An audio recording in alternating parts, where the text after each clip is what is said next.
翻嚟參加我哋呢個慶典。咁龍塘村咧，咁呢個節日咧歷史以嚟都係一種做呢個春分節啊，就係意思咧就保持即係話期待來年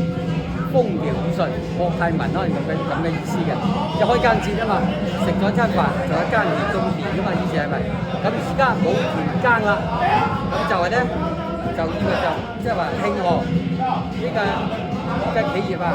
來年嘅企業蒸蒸日上、生意興隆，就係咁嘅意思。咁而家即係轉變咗敬老節同埋感謝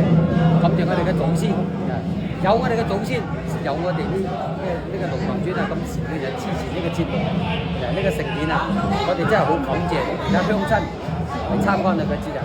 咁我哋咧，我今日咧就好高興，咁隆重到今日為止咧，除咗祠堂入伙就最多派嘅為數係最多今日嘅，但係祠堂入伙冇呢次咁熱鬧，即係呢次嘅呢個祠堂入伙係2次。